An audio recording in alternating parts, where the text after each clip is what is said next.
Apologies for that. Just a No few worries. technical difficulties, but we are ready to begin. Right. I call the November 17th, 2025 Arts and Culture Commission meeting to order. Ethan, roll call, please. Jonathan Rudder, Allison Coster, Here. Carrie Rogers, Britta Trigstead, Here. Brandon Beatty, Here. Paula Krogan, Here. and Chuck Hendrickson. Is there a motion to amend or approve the November 17th, 2025 agenda? Motion to approve? All in favor? Second. Oh, second. Second. All in favor. Aye. Aye. Is there a motion to amend or approve the September 15th, 2025 minutes? So moved. To approve? Second. All in favor? Aye. Aye. All right. Are there any citizens to be heard on items not on the agenda? Does not appear there is. Project updates, the Indigenous Sculpture Historical Video Series, and the sidewalk stamps. Ethan, can you please provide an overview? Yeah. So just starting off with the installation of the sculpture complete, city staff has been coordinating to add signage, include the piece on the Moorhead Sculpture Walk, and add plantings that were recommended by the artist. Currently, staff is coordinating with different groups to try and translate the artist's project statement into the artist's native language.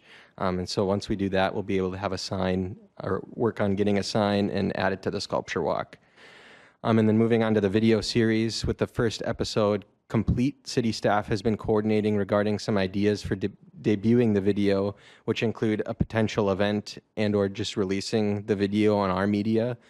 I did want to add, too, that Moorhead Community Access Media has provided the video to Prairie Public Broadcasting, and so they're reviewing it for a potential release on their network. Staff and project partners will continue coordinating as we work towards a release, just to make sure that the series is marketed in a proper way for everyone to see. And then lastly, on the sidewalk stamps, city staff is continuing coordination with both Sign Badger to manufacture the missing stamps or the missing stamps from our existing inventory and the new stamps that were recommended by you guys and approved by City Council, just ensuring that they meet all the required standards. Further, city staff has been coordinating with Op Construction to install sidewalk stamps on the new sidewalk areas paved in the underpass project area. So in your packet, you'll see 2 attached maps, which will show the relative area or locations of the new sidewalk stamps installations. While most of them have been installed at this point, there are a few areas that still need to be paved into next year, so there are a few gaps that are missing, but I did want to just provide those maps for you guys to see. Please do let me know if you have any questions about the current projects going on.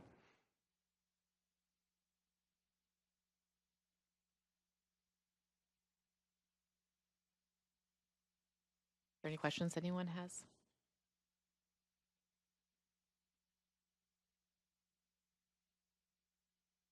So, project discussion regarding the future project planning. Yeah, so just briefly, with the anticipated art and culture funding of $12,500 for 2026, city staff is seeking some input from the commission regarding potential projects and ideas that can be further explored for implementation next year. So just a few questions we wanted you guys to kind of incite some discussion. So if you guys have some ideas of projects we should explore into next year, if there's anything new, if you want to expand on existing projects that we've been working on, if there's any groups that we should be incorporating into these types of discussions, and if there's any locations you think could be a focus. I also did want to highlight as well, I'll just add it now, for 2026, there is an additional funding of $3,750 allocated for downtown streetlight banners in celebration of America's 250th anniversary. So I just wanted to note that a draft RFP to solicit art and design and proposed implementation timeline will likely be on the January meeting agenda. So Forward to that. Are there any ideas for projects for the next coming year? I'm going to give my usual pitch that broken record Coster here. I would love us to consider maybe saving up kind of two-ish years of arts money, and then use that to install a number of concrete pads and pedestals, and then do a, full-blown rotating annual sculpture or sculptural works installation that, like Bemidji, Park Rapids, Mankato. I don't know how far $25,000 would get us, if that, 2 years worth, but I think, that feels like they can't be more than $2,000 a piece. I don't know. That would get us a dozen. I'll note that off the top of my head, the sculpture pad we did for the indigenous sculpture installation was around 3,000. Get us 8 then. So I have a thought for proposals. Just, I think one of the things that I've really enjoyed in my career is working with youth and seeing what ideas that they have. So having some sort of youth-directed project might be a fun way to get the youth engaged in Moorhead and feel like they're a part of the city and kind of go through the process. So that is nothing specific, more like directed by the youth so they could decide kind of what they would want to do, but just really centering their voice in that would be pretty cool. One idea I had was just to incorporate our local neighborhood parks. I don't know if you guys ever visit your neighborhood park, but I mean, I'm probably at one once a week.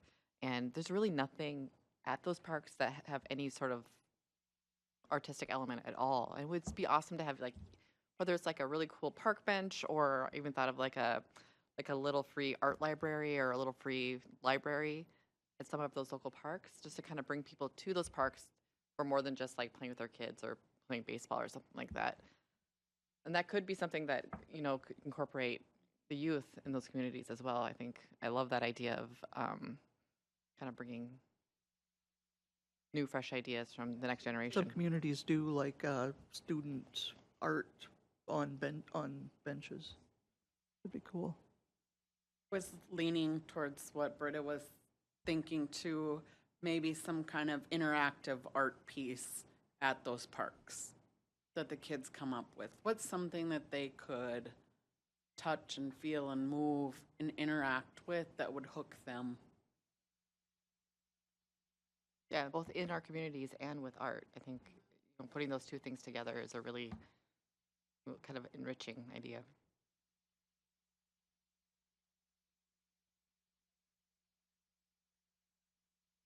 Else have any other ideas or project proposals?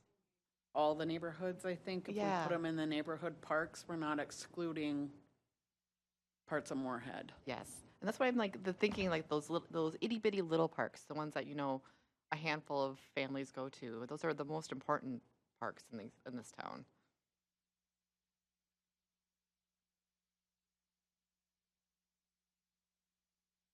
Is there anything else anyone would like to share regarding project ideas or anything else that Ethan went through today? All right, I will move on to reports. Does anyone have any reports or information to share? Theater B's production of the play Birthday Candles will be running throughout most of December 5th through the 21st, Fridays, Saturdays, and Sundays. Info on their website. Concordia continues Jesus Christ Superstar this coming weekend, Thursday, Friday, Saturday, Sunday. Tickets are still available. I checked just before I got here. There's a high school art show that opens a week from today on November 24th in the Cyrus Running Gallery at Concordia. And I thought Chuck was going to be here to talk about all of the music, concerts at Concordia, which I believe are the first weekend in December. And Moorhead High is doing Frozen at Horizon Middle School. It opens this Friday, Saturday, Sunday, and then Tuesday, Friday, Saturday. Here. I can do a little plug as well. I just wanted to add that Clay County Public Health is seeking public input from the community to to determine how to spend some settlement money from the Minnesota Pollution Control Agency. So there's some community feedback options. One is on November 19th from 9 a.m. to 10 a.m. here at the Yumkamp Center. The other is on November 24th or November 25th from 4 p.m. to 5 p.m. at Triumph Lutheran Church. Otherwise, you can also visit the Clay County Public Health's website and provide public input. And I did bring a little sheet here if you want to scan the barcode and just save the website. So The online survey. Uh, Go oh, ahead. sorry. There's a couple things. There's the so during the tree lighting this year, we'll have the global market again, and that usually features a lot of different artists and artisans and people making different things and selling different things here at the Yumcom Center, and that will be starting at 5, and so you can come shop a little bit for Christmas and then go see the lighting and then come back in and shop some more. And then there's also a market that's happening at the Career Academy in Moorhead, and I had it up and then I looked at something else. All right, it's on Saturday, December 13th from 10 a.m. to 4 p.m. It's an Indigenous Winter Craft Fair.